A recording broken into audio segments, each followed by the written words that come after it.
Welcome to Gravity this season. Today's sport, tennis. Tennis is a profound example of load and explode. The whole concept of the game is about positioning your body so that you can load and explode to return the ball to the other side of the court. So from a functional foundation standpoint, we're going to take a look at some skills, one in particular, the forehand today. Take a look at it, some different examples of it, and how we can identify whether or not we can help this client to become stronger, maybe in the hips, maybe in the trunk, maybe in the shoulder. So we'll take a look, we'll apply it to the GTS. We always have to remember that we have different types of ground surfaces that we're working on. Today we'll be working on a hard court. Of course, the other options you have are your clay courts and your grass courts. So take that into consideration if you're training an athlete or a client who plays tennis. I think typically you're going to probably see hard court. Okay. When we talk about load and explode in the forehand, we're typically talking about a lunge with a reach. I've brought some special help with me today. Come on in, Kara. Kara Abe she basically manages the entire training department of Gravity, so many of you already know her, and if you know her by voice, now you know her by person. Kara is a special person to me because she helps run the department, as well as she was part of the San Diego Team Tennis League, and in 2006 national champions, right? So this is a trained professional expert I'm working with. She even had me set my tennis balls in the right place so I don't look like an idiot out here throwing tennis balls at a client rather than feed them in with a racket. So thanks for being here, Kara. What I'm going to do is I'm going to send Kara back, and what we're going to do is feed her some balls that she can hit forehands back at me. And if she hits me on the head, we'll have fun with that. It'll be fun.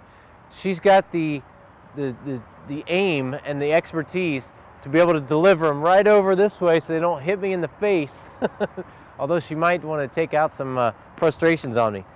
What I'm looking at here is I want to see what is the reaction that her body is placed in when I give her different lead-ins or different feeds, whether it's a low shot or a wide shot or maybe it's a running shot.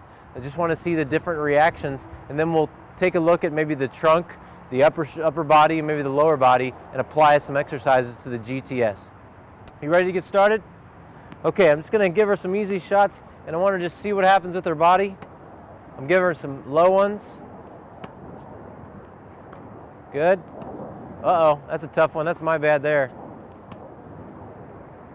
She knows I'm not an expert at this sport. We've got some wind out here. All right, I'm being easy on her right now. But you can see that each time she does this, she's rotating her body so that she's preloaded to get that real nice single arm forehand. Now what's neat about Kara is she's got a trick.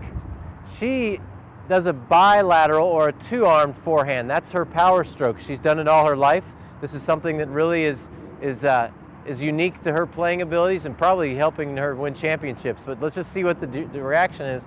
It's a little bit different. So you can see she has trained herself to get more power by using both arms. Let's go a couple more. And now a couple low shots.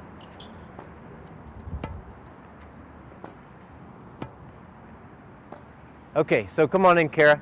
So here you can see that we're looking at primarily a lunge. She positions, she lunges, and she rotates her body, all to help load the trunk, to help load the big honkers, the butt, and to get the calf and everything else involved as well. So we're going to look at the movement there. I also see a lot of, when you do a slow motion forehand for me, and I see the lunge, I see a rotation, and then as she did that faster, I saw a lot of kind of pulling. So she was pulling up and across.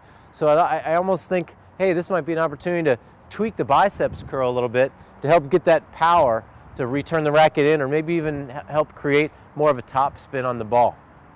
Okay, we're here with the GTS now. We're ready to apply some of those kind of observations that we made with Kara and apply them to the GTS. So what we're going to start off with is, of course, lunging. So lunging, you see a lot of lunging in tennis. You're running, you're getting it, but we're focused on the forehand here. So we want to have the left foot forward. That's what I kept seeing, is she would position so her left foot was forward. She'd open up her hips, open up the rotators of the trunk, and then the arms as well. So it's ground reaction force and an external driver called a racket. So we're going to utilize the racket as our external driver to mimic the sport. So we're going to get her in position. She's going to do a reverse lunge. So her left foot's forward, her right foot's on the glide board, and I can spot back here if I feel that the client's unsafe or it's the first time by having her just come back into a lunge and first just try to look at a real type of swing. So she's going right into rotation, and you notice right away you can go back and forth, kind of get your bearings there. So that, I like what she's doing there. That gives me, those are big rocks. Those are things I'm looking for that give me little indicators of something I might work on later. So as she goes through her rotation, I can see from here that as she presses her hip back, that her trunk rotates really well. Her hip, on the other hand, is causing her trunk to rotate. It's not opening up as much. So we're gonna bring her back up here. And now what I'm gonna have you do is just take the racket and grab it with both hands. And you're gonna do that same thing. And I'll just kind of be with you here. And if what you're gonna do is lunge back and just keep your arms overhead. Just keep them straight up in the air. And what I want her to do is focus on opening up that right hip. So she comes down and she starts to get comfortable with that. Is that okay? Yeah. Then I can start to have her drive her hands towards me as she does the lunge. Now this gets tricky, so go ahead and keep them overhead. And you're gonna drive them towards me, so kind of leaning to your left, but I'll be over here. So it's kind of the frontal plane. You're just gonna go back and then come towards me as you lunge back. So it's kind of like this and return. There you go, that's it. So now I'm really focused in on opening up that left hip. We're also getting a nice chain reaction through the trunk, or through all the way down to the foot here with a lunge. Good, that'll help to open up the hip. You can take a break there. And then we can go after different planes. So that's more of a frontal plane driver for the hip. She started off with a nice transverse plane driver to the hip. And then we can also do sagittal by just keeping the hands overhead. Now, Kara, I want to ask you again, when you were doing those, you're just the trunk rotation. So you were lunging and rotating with the racket. If you could do those again. They're fun out here outside, huh? That wind's trying to knock her over. Now she's a two-armed, two-handed forehander. So as she comes back and does that, you can see how much her trunk rotates. She's able to use her trunk to get the ball out. Now typically you'll see people do single-hand forehand, where they leave this arm out or even drive that arm to help create an eccentric lengthening across the pectoral muscles to smash the ball this way. So you can see two different ways there. You'll see them both ways with your forehanders, a two-handed method or a one-handed method. Good, now this is a lot of, you can take another break. The left foot's getting all the work because this is forehand. We're not worried about balancing the body out, because for a backhand, we'd be probably working the other leg. So keep that in mind. Okay, next, I'm gonna go ahead and take the racket, and we're gonna go into what you probably expected was more trunk rotation. So we're gonna do some trunk rotation now. And Kara's got her gravity gripper pants on that don't slip at all on the GTS, right? And what we're gonna do is, I'm gonna have you get into a kneeling position facing this way. So kind of just like this, just like that. And I'm gonna hold the board here.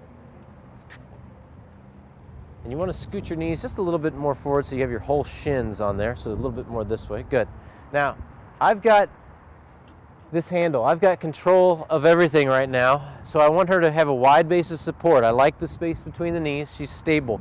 What I like to do is typically just kind of move them first so that they understand what's happening. You get what's happening here, Kara? I pull this way, you go that way. So once I feel like she's got control, she's got good trunk stability, and the wind's not going to knock her down, then I'll hand her the handle. And we're going to work with both hands because she's a bilateral forehander. And she's just going to mimic that motion. And the reason I chose this back pulley is when you do the forehand, we're focused on that eccentric lengthening and concentric explosion. So I wanted to pull her back more so she opens up a little bit more as she comes through. Now we're only going to work in a small range, so you can go ahead and come through here and then back to about here. Good, back here and back. So I know from teaching the 8-hour course, and you know from your course perhaps, is that I know there's a 90-degree angle between her body and the cable about right here. So this is really where the training benefits come from. So I can work a little bit this way and a little bit this way. Let's go a couple more. Does that feel like tennis to you? So now I want to work on the low shots and the high shots. So you can go into your incline and decline variations where she goes down across to the hip, really all the way across now, and then back here. We go across to the high shots. Maybe there's more of a, that'd be a goofy high shot, huh? That's not a good forehand. A lob? Yeah. We have a lob. So that would be a new video we're gonna have to create. The lob functional foundation. Okay, so you can see the basic exercise here. The emphasis is on this going from eccentric to concentric. So if I really wanted to focus on the hip of that transformation zone, I may have her only work in a small range. So if you just go back and forth between here and here, there and there. Doesn't look like much, but she's getting a nice little chain reaction in that transformation zone where we go from eccentric, concentric, eccentric, concentric, eccentric, concentric.